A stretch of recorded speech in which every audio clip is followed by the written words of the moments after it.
Hey guys, we're watching Watchmojo, and don't really have their consent on this. So if I get strike, well, I'll try to ask next time. But this, as you can obviously read from there, it's top 10 Family Guy jokes to cross the line. Good old-fashioned values? Well, you won't find them here. Gosh. Welcome to Watchmojo.com, and today we're counting down our picks for the top 10 Family Guy jokes that crossed the line. I'm Bob Costas, here with Boston Marathon winner Peter Griffin. Peter, how did you do it? I'll tell you, Bob, I just got in my car and drove it. Before we begin, we publish new videos every day, so be sure to subscribe for more great content. For this list, we'll be highlighting the Family Guy gags that went too far, whether they made light of very sensitive topics or were just incredibly disgusting. Oh! Expect both mature content and spoilers ahead. Take him out. No!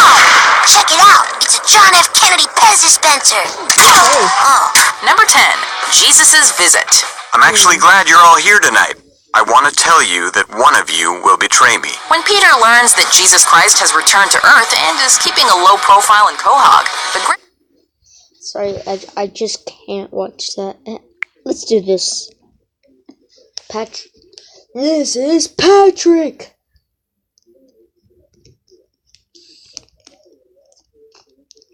Thanks to pizza...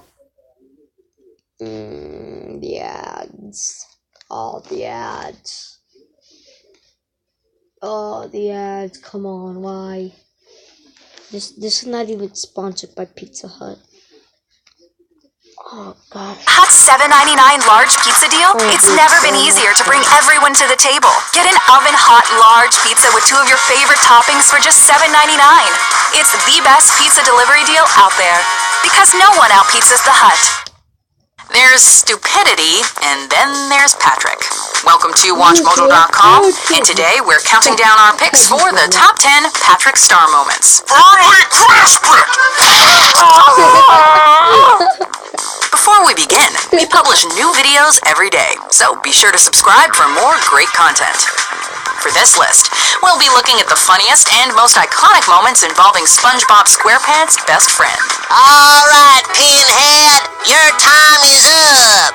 Who you calling Pinhead? Number 10, It's Not My Wallet. Okay, Man Ray, are you ready for your first day at goodness school?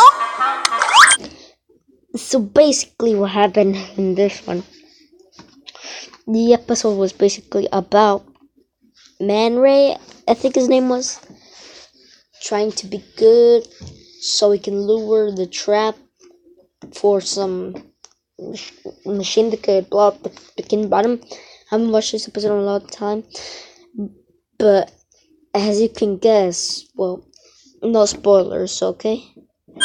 Granted, it was probably a bad idea from the beginning to include Patrick in any scenario that involves teaching someone to be good, because the starfish's ignorance has been known to irritate even the most patient of people. So you can imagine why a supervillain like Man Ray was pushed over the edge. While SpongeBob tries to show the evildoer how to be nice, he asks Patrick to take part in a little role-playing where Man Ray tries to return his dropped wallet. Let's just say it doesn't go so well. Then take it. It's not my wallet. Oh, you get out! Take back your wallet or I'll rip your arms off! Wrong. Number 9, Not Until 4. See, that's why you must always pay attention to the mountain. You can always count on Patrick to blurt out the most nonsensical things, even in times of crisis. When a sandboarding accident causes SpongeBob to be sent plummeting towards the ground, Sandy yells out instructions on how to minimize the damage. Patrick chimes in, and what comes out of his mouth is not very helpful. We do learn, however, that he does have something of a schedule for stupidity, as he's gotta go and be an idiot somewhere at 4. Wonder how that turned out. Don't you have to be stupid somewhere else? Not until 4. Number 8, Where's the leak, ma'am? Aw, look at him. Ain't he a doll? All he needs is a tie. Patrick really got the short end of the stick when SpongeBob's crudely drawn evil doppelganger came to life and started wreaking all kinds of havoc. Not that we particularly mind, because every time he gets hurt in this episode, it is rather hilarious. One such example is when SpongeBob and Patrick are stuck down a hole of Doodle Bob's making. Obviously thinking that it wasn't enough, he decides to drop a doodle wrench on Patrick's head. From the impact, we can only guess that it's just as heavy as a real one. See what I mean, Patrick? Where's the leak, ma'am? Number 7, push it somewhere else. I saw it! It was big! It was all wiggly! Oh In the god. wake of a giant worm attack, the citizens of Bikini Bottom fear for their lives. While thinking up solutions, Patrick comes up with the initially rejected plan of pushing the entire city to a different location. As it turns out, while the residents seem to have faith in SpongeBob and Sandy's ability to catch the worm, they immediately fall back on Patrick's plan. This turns out to be a good idea with a poor execution, as by the end of the episode, Bikini Bottom winds up getting crushed under said worm. A for effort, though.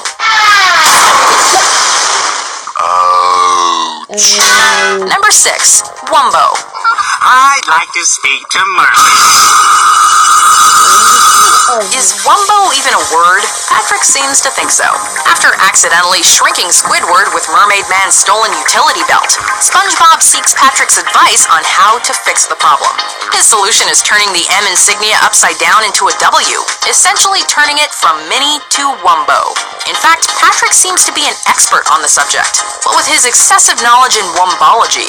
As it happens, his argument falls to pieces when he too is shrunk down to minuscule size. So much for Wumbo. I Wumbo, you Wumbo, he, she, me, Wumbo. Number 5, Finland. Doodle Bob strikes again, literally. And this time, he's armed with a bowling ball. As SpongeBob and Patrick try to figure a way out of the hole after recovering from the wrench to the head, Doodle manages to literally splatter Patrick into several pins with just a single throw. We're guessing that it must have hurt, because when SpongeBob asks if he's okay, he responds like this. You okay, Patrick? Finland! Either Patrick has quite the concussion, or he was hit so hard that he actually ended up in said Nordic country. Number 4, Inner Machinations. Besides, if I showed you what was inside, it wouldn't be a secret anymore.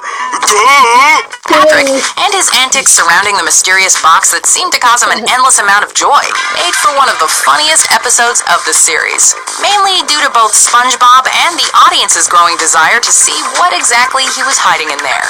Patrick doesn't make it easy though, even lecturing his friend that he couldn't comprehend what's inside, since his innermost thoughts are far too complex for your average undersea folk. This is perfectly encapsulated with the visual representation of a carton of spilled milk. Yep, that's Patrick all right. The inner machinations of my mind are an enigma. Number 3, The Ugly Barnacle. Oh, hi, Patrick. I'm confused. Yes, I am. Patrick, everyone is running away from me. Patrick may truly care for his friend deep down, but in terms of offering moral support, he is the last person you should go to. When SpongeBob ends up with horrendously bad breath, civilians start running away from him in order to avoid the smell. But thanks to a few offhand remarks by Patrick, he starts to believe it's because he's ugly. Patrick, being the sensitive soul that he is, tries to cheer him up with a story about an ugly barnacle, except it ends up having the complete opposite effect. Once there was an ugly barnacle. He was so ugly that everyone died. The end. That didn't help at all. Number 2, is mayonnaise an instrument? Is mayonnaise an instrument? No, Patrick, mayonnaise is not an instrument. With Patrick's IQ being what it is, you can imagine that his knowledge of musical instruments is about as low as everything else. When Squidward gathers the main residents of Bikini Bottom together to form a marching band, he asks if anyone has any previous experience with any kinds of instruments. As it happens, Patrick does indeed have a back catalog, just as long as you count mayonnaise and horseradish as actual experience. We may never actually get to see him play any condiments, but it can't be denied he is a natural drummer.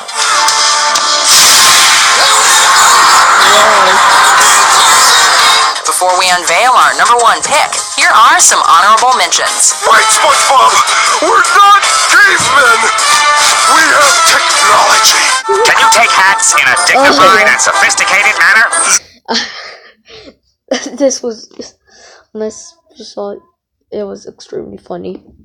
You mean like a weenie? Okay. I love you. I think you laid it on a tizzy bit thick there, old pal. Number 1. No, this is Patrick.